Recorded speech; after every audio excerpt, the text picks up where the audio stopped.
How's everything going at the minute in Italy?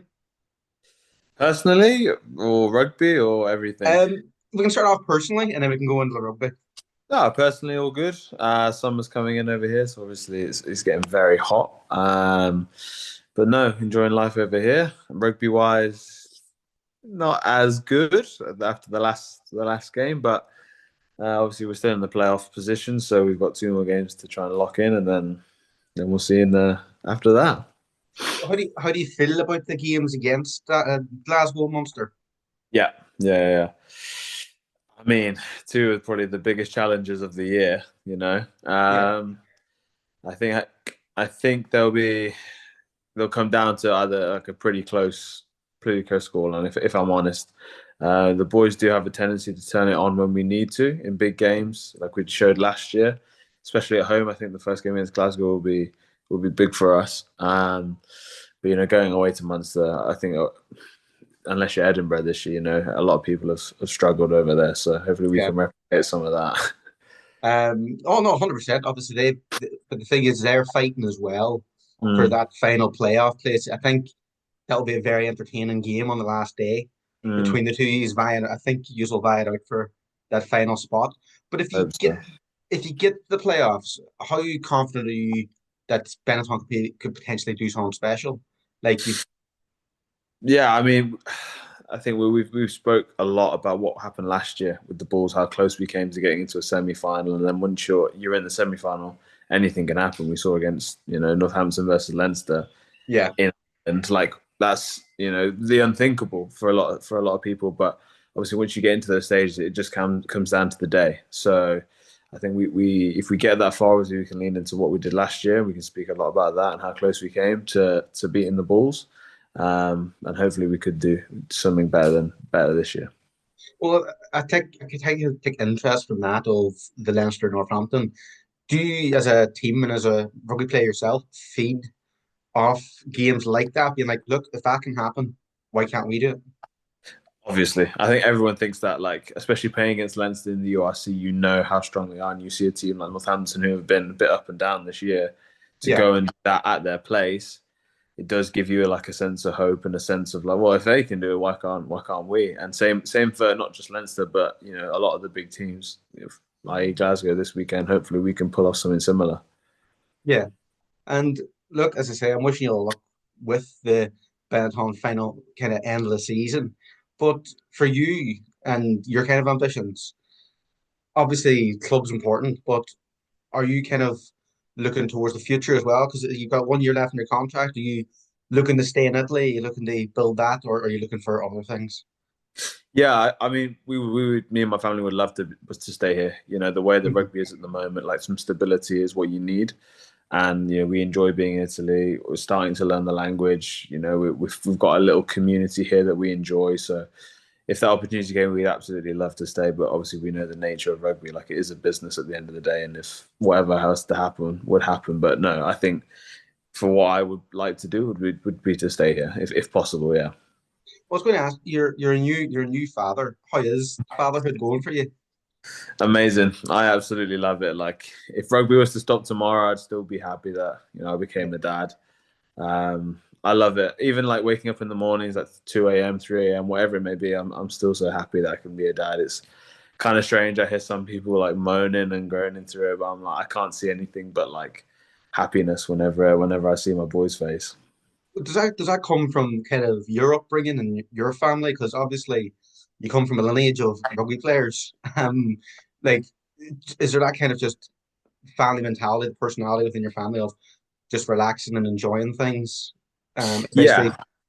Yeah, in we the grew family? up with very, very close family, especially my dad, my mum, and my siblings. Obviously, my dad came from New Zealand here, and he didn't have other family here. So what we had as a family, we kept very tight. So yeah, you could say that I'm leaning into that. I think like what I took from my dad, learning that my family is my family. I look after my family, and now like there's nothing I wouldn't do. Yeah. That I'm sure every other dad and every other parent would feel that way. Like you just have this unconditional love for your partner and for your kids as well. Oh, no, and look, as you say, you you want the best for them, which is absolutely amazing to hear. And look, hopefully you'd want the best for yourself. I was reading, you did 20 questions, and you're talking about what your proudest moment was, which Hmm. was it international cap? Is that what I put? That's what you put, yeah. I think now it would be becoming a dad, but at the time, yeah, it was my international cap. Just obviously everything that I'd worked for so long throughout the England 18s, 20s, and then the first team at the time. So yeah, it was one of my proud moments. Well, I know you're not in England, and with the rules, you can't play for England, being that way. But obviously, you come from a New Zealand background, you come from a Samoan background. Is there any chance you'd want to kind of don the blue or black?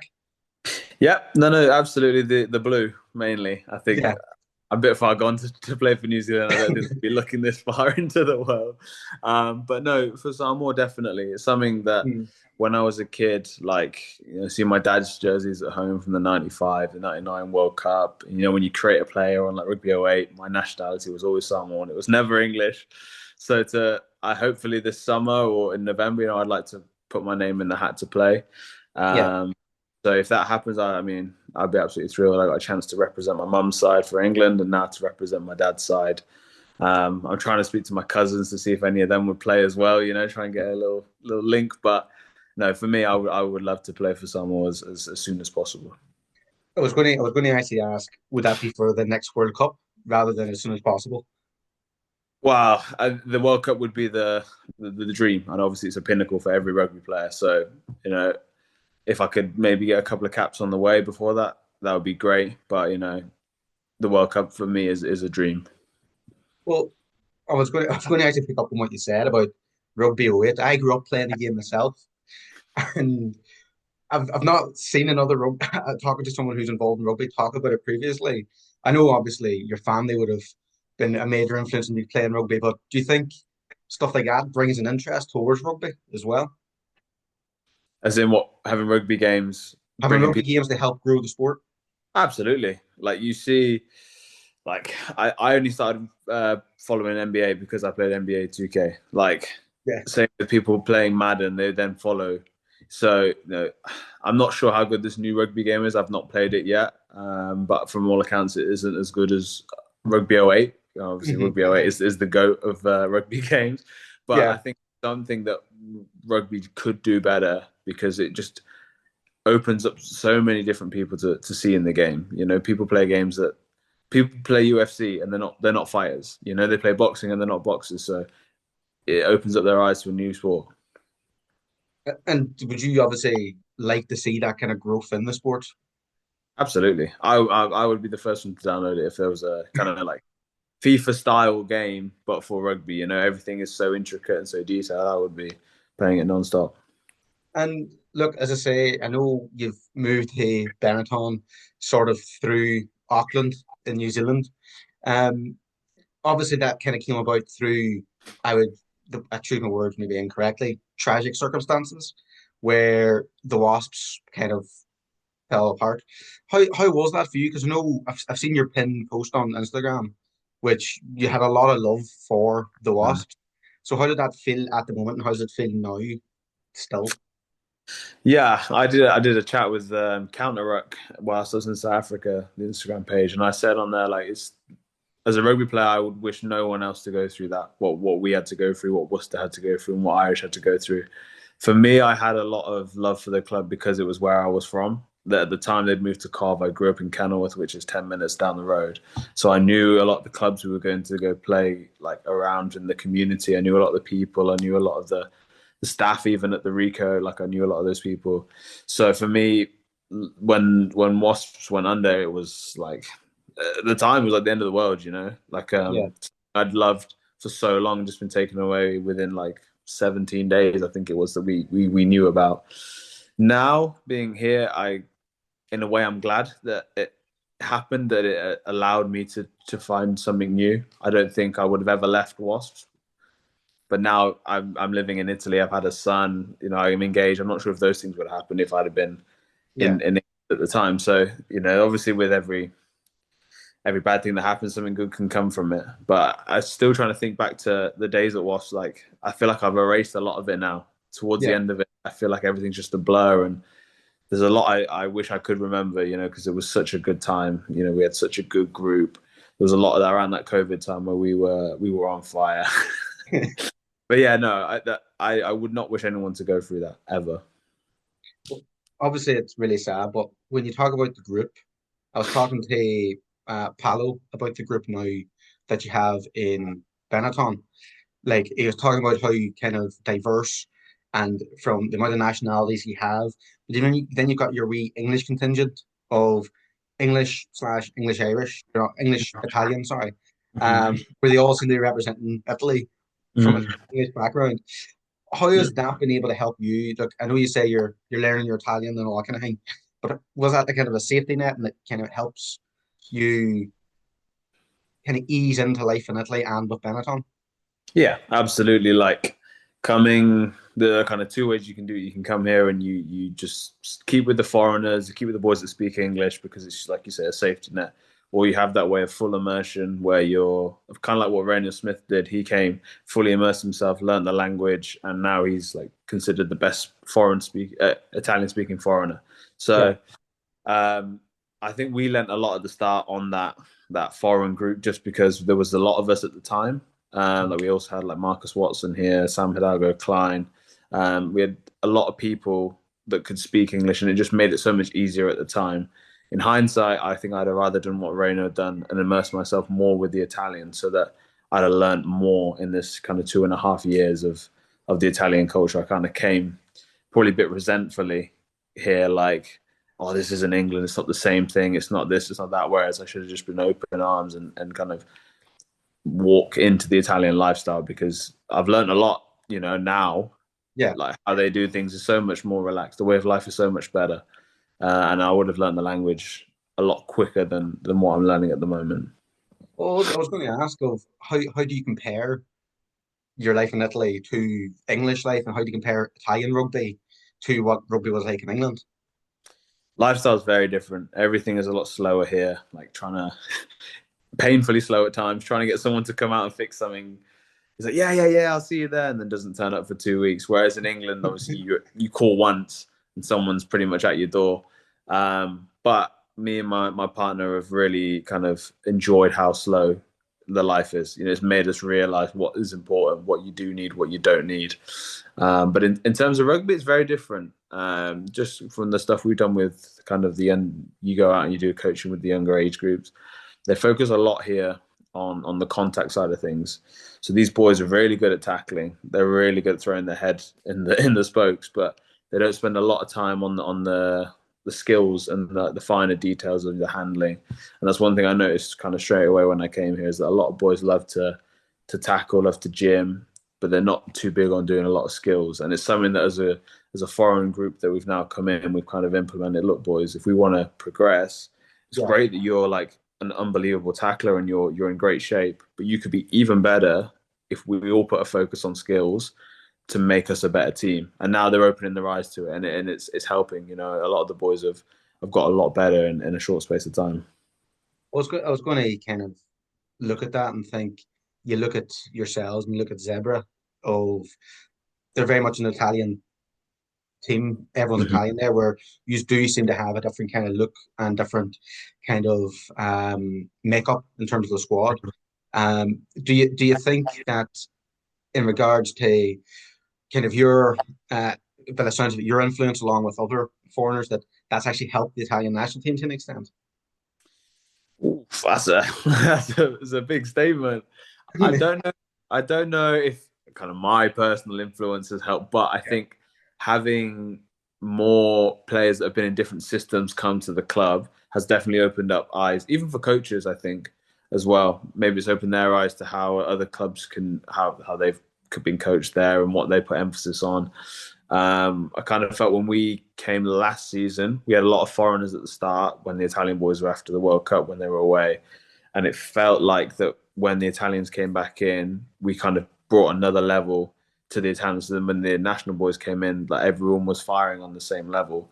And we hope, we spoke between us, we hope that we can help push the Italians, we can help them get better and see what they could do. Because there's so many good players in that team.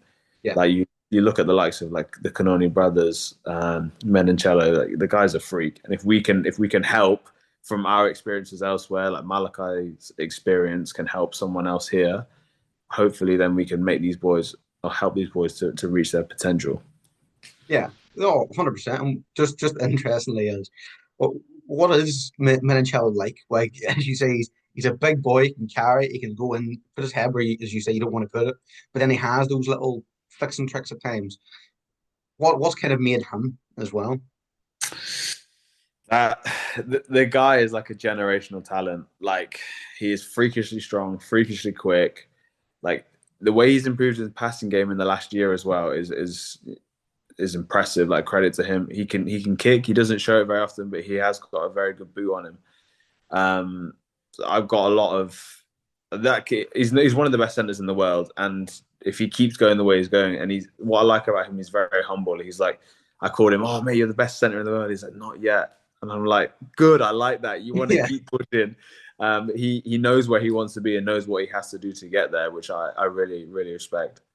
yeah. And look, going back to you, and this, look, I know you won't be thinking of this anytime soon, but would you potentially be going down the coaching route in terms of you look at your uncle, you play kind of fly half, which is a role which you're kind of like a general on the pitch anyway. Could you see yourself going that way, or is that just too far in the future? No, it's something I've thought of kind of since I came into rugby. Is like my dad always put an emphasis on post rugby, and I've always thought I want to be a coach. I think I see the game in a certain way, and I'd love to be able to portray that through coaching. And I've learned a lot from different coaches over the year. And I even now I'm 26, so hopefully I don't finish my career for another 10 years. I've already thought of like playbooks and plays and how I would attack if I was an attack coach, those type of things, because I'd love to. Even if it's just at a lower level, I think I'd love to be a coach of some sort. And then the obvious question is, will you push your son into playing rugby, or will you encourage him to play basketball preferably? Golf. The money's in golf. No, I think everyone's asked me that. I'd love to see my son play rugby more so because like my dad played professionally, I played professionally, and if he played professionally, it would be awesome. Same with my little brother. If he was to play professionally, I'd be so happy. But obviously, as every parent says, as long as they're happy. But golf is the route.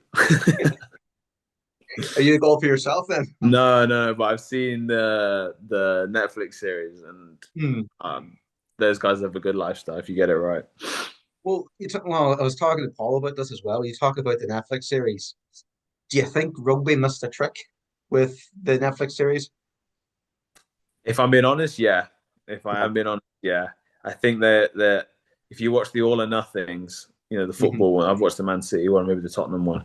The way they go into you want to see how a team prepares. I know seeing players off field stuff is cool and it's a good start, but there Yeah. could be so much more. Like people want to see the real behind the scenes of trainings, of structures, of plans, of this the stuff that you see in football. You want to see that on in rugby as well. Yeah. And I was going to ask you then about kind of we were talking about post rugby. I know it's not post rugby for you, but you and Paulo have obviously decided to opt into going into the fashion world. How's that been? It was good. It's good. I mean, it's still. I say it was. It's still going.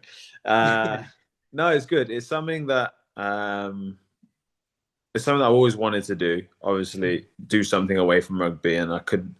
I wasn't the best at school, but something like this helped me just get away from rugby. But doing something with your friend as well is always good. Like it's good fun. We don't take it too seriously, although we would like to in the future. But right now we're just kind of coasting through, and whatever happens, happens. Since my son arrived, I've taken my foot off the gas, but definitely we're now starting to kick into gear again. So yeah, it is good fun, and seeing the boys and people wear the clothes and supporters wearing our. We did a collab with Treviso, seeing them wear some stuff in the stadium, it makes my day. I was going to say Treviso very colourful, probably a very good kind of range. Very, very fashionable city. Not our street style, but Yeah. it's very, very fashionable. So we'd had like a little day around United Colors of Benetton. Paolo worked with a company that do our kind of like off-field gear walk. So, we're trying to lean into these places because fashion is big in Italy. It's absolutely huge.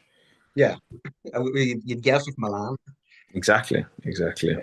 And look, apart from obviously playing rugby and the time you spend with family, is there anything else you do kind of outside of rugby where you're just like, look, this is how I relax, this is just how I enjoy myself? I'm starting to get into the coffee game. Right. Uh, got a coffee machine recently. I'm doing a few. Well, we've done two kind of coffee courses. Did one in Hmm. South Africa, did one in Italy. And it's just something. I drink a lot of coffee, so I want to learn how to make a nice coffee, and since I bought the machine, I've got a lot of use out of it. So Yeah. I wouldn't mind. Like I like someone that comes over want a coffee. I'm happy to make two or three or four. It might not be great, but it's something I do enjoy.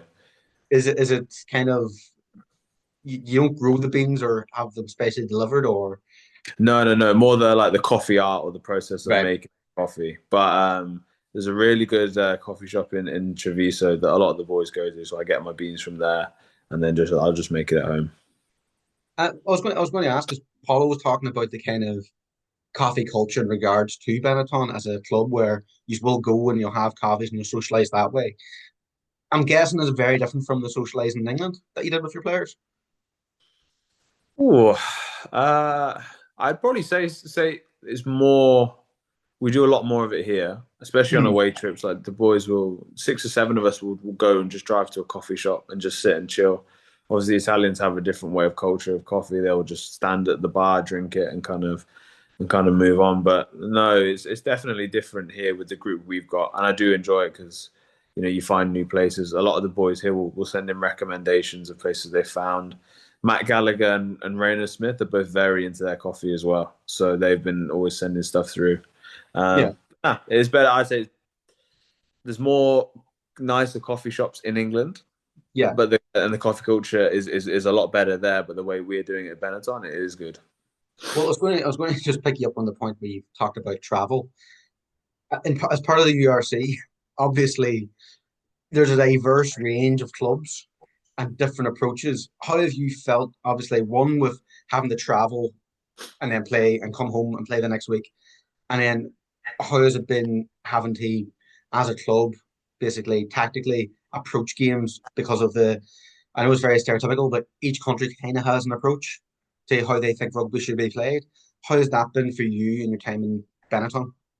Very, very different from Wasps. Like every 2 weeks, you're traveling for 3 or 4 days away from your partners, your families, and going to South Africa for 2 weeks. Like we've just come back. Yeah, very different, but it's part of the URC that I do really like. Like getting to see different places, seeing the boys connect whilst we're over there as well. It was good fun. But yeah, I'm not against it. If I'm honest, my partner will hate me saying that, but I'm not against the travel. I do Yeah. enjoy. Um, and also just like playing the South Africans in South Africa. It's huge. Yeah. Playing Leinster, we played Leinster in Ireland the other year. Like these are Mhm. huge games. Yeah. And they're not something that you would have got in the Prem. I was going to ask about the Prem, like how do you feel about obviously the Premiership and their kind of potential of moving to this franchise? If you've heard much about that, kind of No, just so they'd be closing off relegation and promotion to an extent, and it would stop Championship sides coming up unless they really were allowed to. But I was going to ask then about that of do you think the Premiership as a model from you playing there, is it as attractive as the URC, or do you think, as you say, because of how different the URC is, it's more attractive? that's a good question. I don't know at the moment if it's as attractive as it was probably 5 years ago. Because Yeah. obviously clubs have got smaller squads, smaller budgets, and a lot more like young homegrown players are coming through. Whereas before I left, there was like rock stars, absolute rock stars across. And you look at that Wasp team when I was in the academy, like rock stars everywhere. Yeah. So yeah, it's I can see why they would ring fence it. I can understand that from a financial point of view, but I do feel like it takes away that kind of that fight. Mhm. Why are the guys in last place not fighting? Because they've got Yeah. nothing underneath them to challenge them. You look in France, the relegation battle. I think maybe Van might be in that against whoever's the top of the Pro D2. Like that's a huge game, Yeah. and the pressure's on. So yeah, there could be something said to be said for that. But I think rugby wise, the URC offers a lot different as well. A lot of different teams, different styles. I'll leave you with one kind of question just out of my interest, so you can enjoy your night with, as I say, your family and all this. But when you're playing rugby down in New Zealand, with Auckland, how was that? Because I don't know if you've been asked that a lot, because it was such a short period, but it probably was. I don't know. Fill me in. How was it? Yeah, unbelievable. If I'm honest, like probably made a lot of my career now. If I'm honest, like if I'd have stayed at Wasps for that time period I probably would have been kicked out of I would have like not got re-signed or anything like that. That was the way it was going anyway. So to kind Hmm. of have a new look on rugby from the way that they played it, and I kind of went all the way back to grassroots. 'Cause when you're in the academy, you kind of get treated like pro players. When I Yeah. went to New Zealand, I was playing grassroots rugby where I was working. I'd train with the academy in the morning, work in the day, and Yeah. go train in the evening. Like I'd not done that before, and I've always been in a professional academy. So it kind of gave you a real appreciation of what rugby was. Boys coming in from 12-hour shifts to then train with you. But then also the further you get, then being able to train with like All Blacks. I think I was training with like Patrick Tupolotu, Dalton Popoli, Caleb Clark. I ended up becoming quite close to him at the time. Yeah. Really good players in that squad. And I learned a lot from that. And I was only 19. But I learned a lot in such a short space of time. I didn't play that much, but just being around that environment at a young age was really good for me. I credit a lot to that for where I've got now. Well, I was going to say apologies. I said I was laughing, but No, that good to you. I think it was interesting in terms of, as you say, how it shaped you in terms of your attitude towards. And when I was talking to you, talking about your family, being appreciative of all that, do you think that hard work and all that, the appreciation of what rugby is, as you say, could be taken away? It was almost taken away from you for you to kind of get that again. Do you think that's just how you approach life now? It's like, look, just enjoy it. Yeah, I think it's like the main thing I've learned, especially being here as well. Like, there's a lot of time periods where you're not playing because of the Hmm. international windows and stuff like that. So you get a lot of chance to just go out and play in training.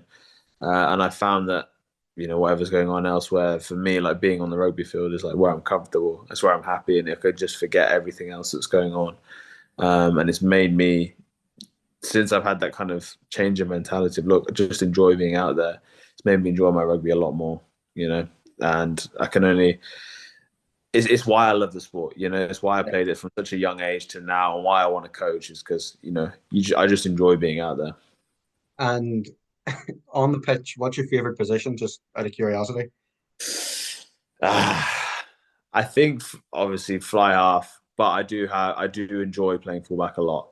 Depending on the system that is there, I do enjoy playing fullback. Being like a second playmaker allows me a lot more time.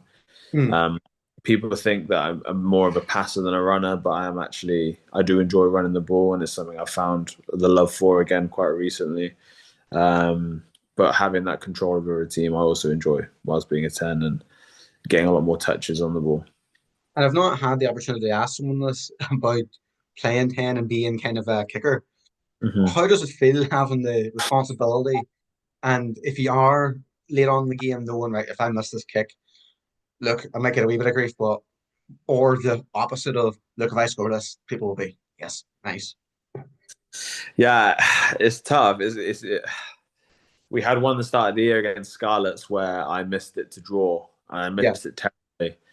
And I'd also missed two more kicks before that. And it kind of just like makes you think of the game as the game goes on. Like, if I'd have just got those kicks, we wouldn't be in this position. Yeah. Alternatively, the year before, I had a kick to win against Cardiff on the first game of the season away from home, and I got it. And I'm like, I'm the best. I'm the man. I'm this like my confidence is growing, but it's just one of those when you're in the moment, you don't think about the outcome. You're just trying to focus on getting the ball over. But then once the dust settles, if you've missed that kick, you're in your own head so much after that. Well, I was going to say, like, I've unfortunately never had the experience of playing at the highest level like you. But are you able to kind of shut out the crowd on those moments, or do you feed off it? It depends. It depends really how if I'm kicking well, then the crowd's not there. Yeah. But if I'm missing a few, then I can kind of hear everything that's going on. Kind of you just get that confidence from kicking a few, and then you're like, well, I know no matter what, this is going over. Whereas, once you've missed a few and you hear a few, like a few boos or a few this, a few that, especially if you're in an away game, then you just go in your head straight away. I was going to ask if you're at home and they're saying Italian, you don't understand it fully. Does it matter as much? Uh, nah, nah. At home, I feel comfortable with kicking. It's more on the road, like kicking at um, where was it? The Stormers game. That was so loud, and I missed a very easy kick. I Yeah. usually get those, but the stadium was so loud, and there's so much lights everywhere and everything. I just felt like a deer in the headlights. Well, I'm going to, sorry, again, I'll leave you these two, No, all good, all good, all good. which is where's the best stadium you played? And what's your kind of, what do you think's the best match you've ever played? Best stadium I've ever played. Purely for stadium and size, actually, I really enjoyed Ellis Park in Johannesburg recently. Like the Yeah. way the stadium is built up and like the pitch is massive. Really, I can see being in an international game like a Springboks All Blacks game, like that would be insane to play in. Yeah. Absolutely insane to play in. I actually really enjoyed playing there. And my favorite match I played in was actually for Wasps. We beat Bristol on Boxing Day, Hmm. uh, and Nizam Khan scored the winner. I got man of the match. I scored my first try, and that was like my first Prem try. That was the game, and we played terribly all game, and then managed to kind of score a couple of late tries and win the game. And like Yeah. I think there was so much going on at the club at the time to get Hmm. that win was like a massive boost. Oh, Jacob, look, I've absolutely loved talking to you, and Thank it's been a delight. And look, thank you very much for taking the time. I know it's not you. easy, but yeah, no, thank you for the time. And look, I wish you all the best for the end of the season and then moving forward. Thank you. No, I appreciate it. I really enjoyed this. Thank you very much.